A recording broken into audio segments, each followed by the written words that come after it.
Okay. Time to start another dragon video. Now,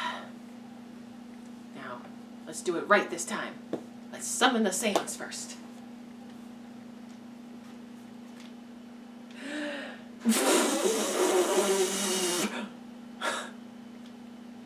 Okay.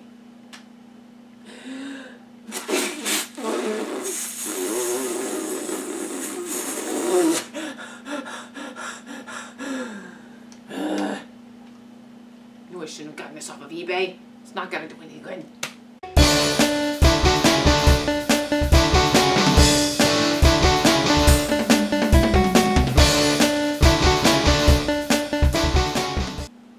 Hello, my fine fanatic fiends!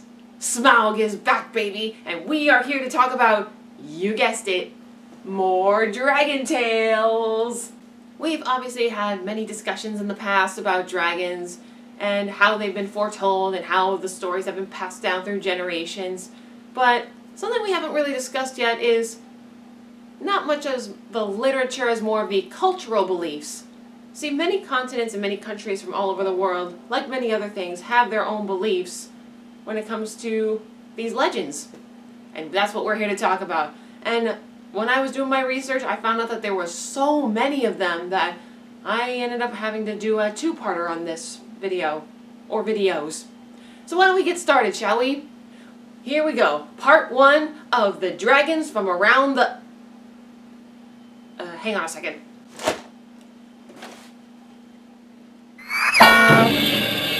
Not this time. Here we go. Part 1 for dragons from around the world.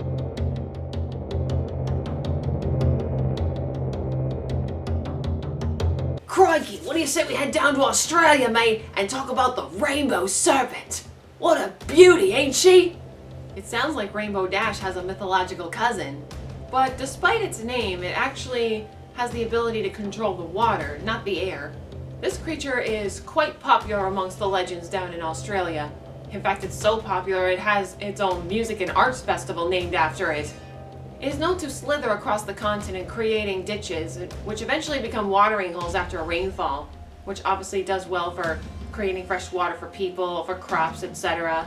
And it's also been known to be very protective guardian to its followers and punish any lawbreakers. How does he punish them, you ask? Do you really want to know, you naughties? Wait a minute, does that mean the Rainbow Serpent works for the government? Scandinavia, they have the Jormungandr. And I hope I'm pronouncing that right. Also known as the World Serpent, you might recognize this ginormous creature if you played the latest God of War game. It is so ginormous that it literally wraps itself around the world and even has the ability to swallow its own tail. Don't know why you would do that though, it doesn't sound appetizing. Legend has it that he grew to that enormous size after being tossed into the great ocean that encircles Midgard and Odin, after being stolen from his father Loki, and has been known to hold the world in place while facing his nemesis Thor. Wait. They're father and child? I don't remember this from the movies or the comics. What the hell are you paying to produce that? Next we have the Quetzalcoatl. What's with the pronunciations and stuff? Please tell me I got that right. This feathered serpent has had a much deep following since the beginning of the ancient times of Aztec.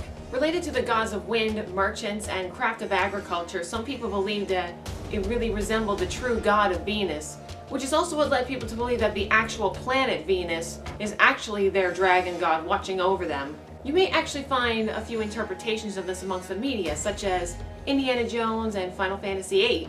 Man, if that thing could be tamed, I'm sure it would beat having a parrot in the house, right? Although I hope it would be a little less noisy.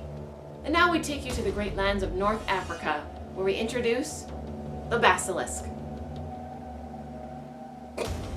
Okay. Yeah, it looks like a giant plucked chicken. A very large, angry chicken. This dragon was believed to be originated by the witnessing of cobras. Kind of like how manatees were mistaken for mermaids. Still don't know how that could have happened. But you know, even if this thing does stag upright and have crowns, It's a chicken! It's a giant chicken! Are you Chicken Boo's ancestor? Am I in an episode of Animaniacs here? What's going on?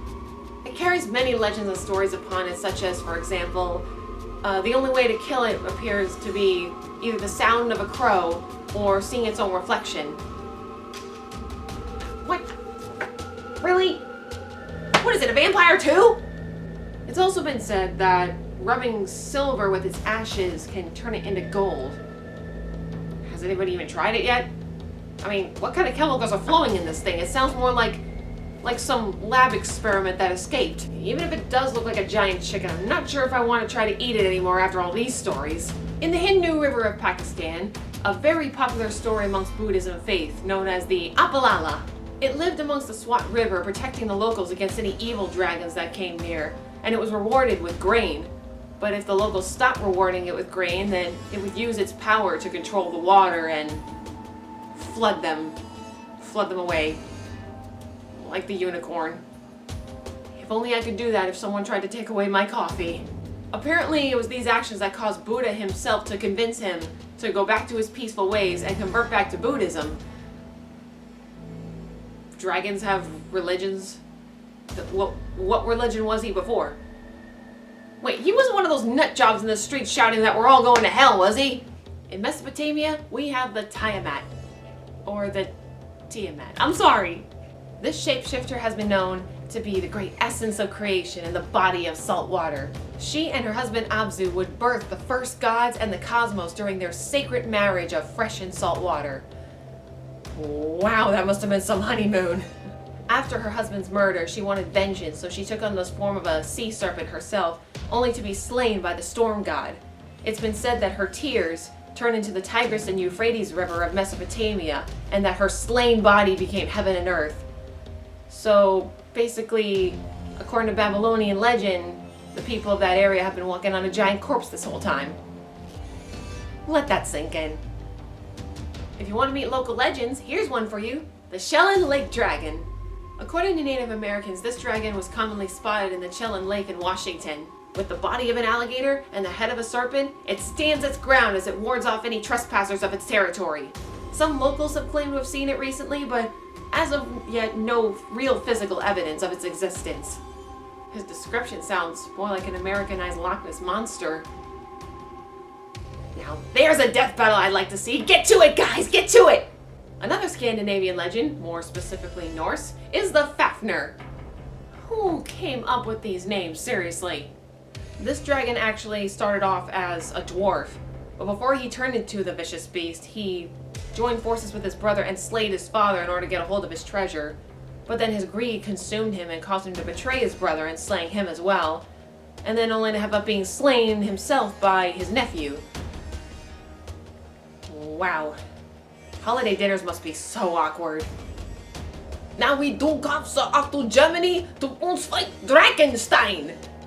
Sounds a little more like a German heavy metal band. This legend is actually very similar to the Fafnir, except that the Drakenstein was born a dragon, and it just had the common cliche legend of hogging treasures and having issues with greed, and more similar to Smog than the Fafnir. But I'm just so confused, like, what is it with dragons being obsessed with treasure and gold? They live in caves, they're not buying yachts or anything. What do they do with all that money? Unless, of course, those caves are very high on rent lately. And then, of course, we have the common European legend of the Dragon of Beowulf. Oh yeah, I'm sure you've all either read the books or watched the movies or anything. This dragon is one of the most historical pieces of English literature. Another greedy bastard who got robbed by Beowulf and decided to seek vengeance by attacking the village, only to have Beowulf seek vengeance by attacking him, but not before being poisoned, and both of them having to end up getting slain. Again, what are you gonna do with that money now?